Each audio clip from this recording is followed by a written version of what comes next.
Hi, I'm Jason from Kite. We put together a tabletop exercise guide for insurance agencies. We made it pretty simple, but the concept may be still a little challenging for folks who have never done it or have never been exposed to it.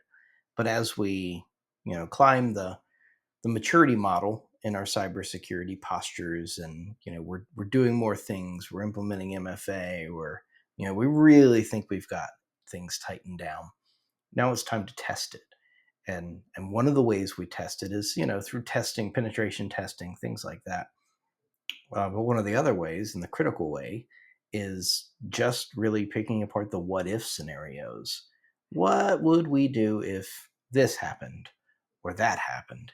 And it's a really good opportunity to get the technical folks and the non-technical folks in the same room talking about these cybersecurity incidents, because we all have roles to play. It's not just the IT guys doing some things. There might be some HR issues. There might be some public announcements or things like that. So everybody has a role to play, and a tabletop guide is a good way to do that. So I wanted to walk you through what we built here. um, I think it'll make a lot more sense when you're done. And so you kind of use the video and the companion guide to make this your own and get your IT folks involved. I mean, it starts out pretty simple: prepared for and prepared by. So you fill this out. We got your table of contents, pretty simple stuff. A little bit of an introduction into what we're doing and why we're doing it with a tabletop exercise, a TTX. We're really testing our controls, and we're testing our responses, most importantly, to those controls. So this is a good opportunity. You get the IT folks in if you've got internal IT or a managed service provider, an IT company. We kind of get in their room and talk this through. Kind of lines it out who should participate. Anybody who we think is going to have a role. A lot of times it's a good idea to get somebody in here who, an account executive or CSR or something like that, who might be the person who clicks on the thing, because part of the what if scenario is, what if Bob or what if Sally, what if they don't tell anybody? What does that look like? That would be a good scenario to kind of talk through the practical implications of it. It becomes very real and sometimes a little uncomfortable when we do these things. So section 2 is going to describe how you facilitate a tabletop exercise. Now, you can do this if you've never done it before.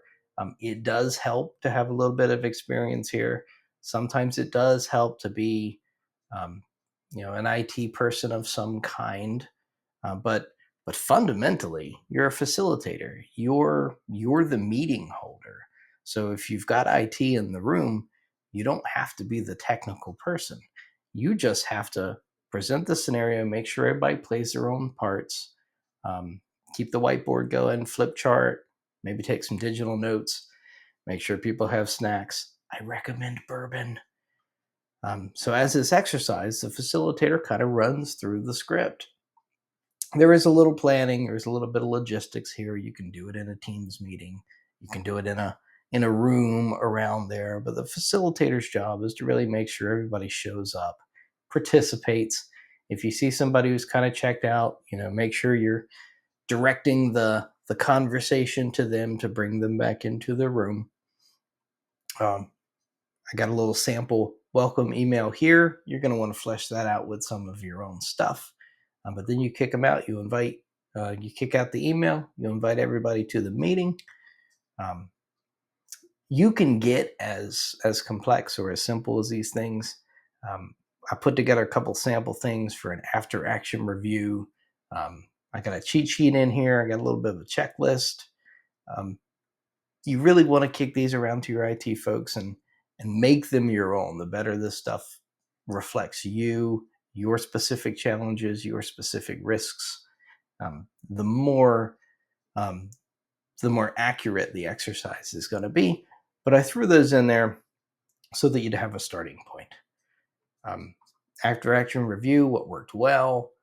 Were decisions timely? The roles and responsibilities, were they clear?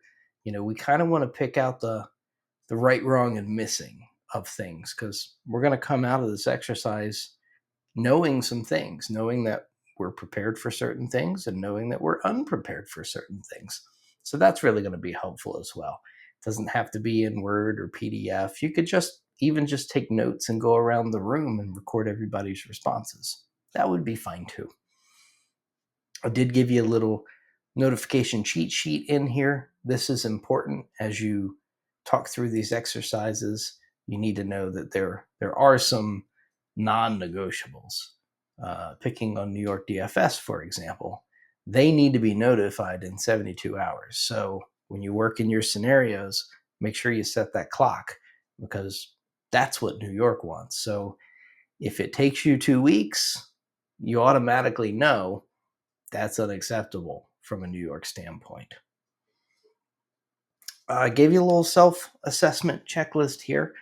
This is kind of an overview of a lot of the things that tend to show up missing.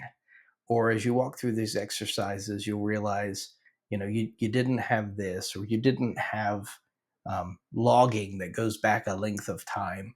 These are a lot of things that your IT folks will be like, well, we couldn't go back beyond 7 days of logging because we have Microsoft Business Standard or something like that. So I just wanted to kind of throw in here a quick checkup, make sure your IT folks are, aware of these, or speaking to these, or mentioning that they don't exist, because that's, again, going to help this exercise reflect reality, and then you'll get the most out of it.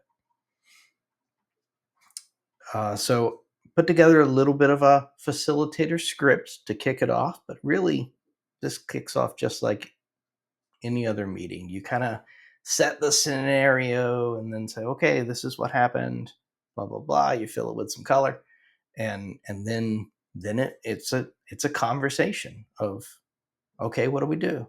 Awesome. Okay, what's next? What's next? What's next?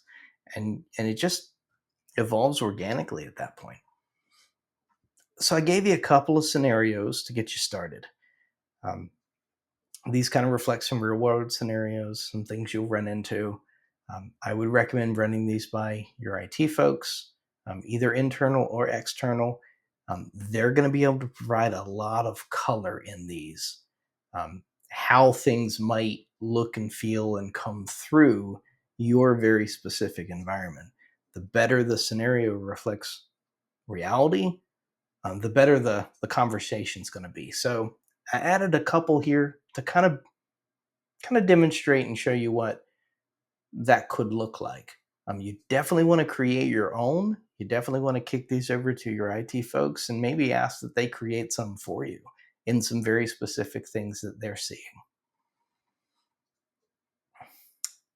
And scenario 4, executive escalation drill. This is important. At some point, something's going to happen and it's going to have to go up the food chain, and then the executives need to be involved. This is a fantastic stress test, because now we really find out where the wheels fall off and who knows what and who doesn't. And so we've kind of built scenarios that go from, the least impactful to the largest impact, so we can kind of see how everything comes about. Section 8, I included just a little bit of compliance and control mapping here. If you have FTC safeguard requirements, if you have NAIC model law requirements, if you have New York DFS, I wanted to put the CIS version 8 controls in here for the mapping, so that if you're doing any kind of risk assessment work, or you're documenting your cybersecurity journey along the way, if you're following any of those cybersecurity frameworks, this is how all this work kind of works together, so that you can document it, give yourself credit for it, and make sure that your cybersecurity program properly reflects the good work that you're doing. So hopefully this video kind of helps you introduce you to the guide and get you going. Once you're in there, if you have any questions, as we say around here, the advice is always free.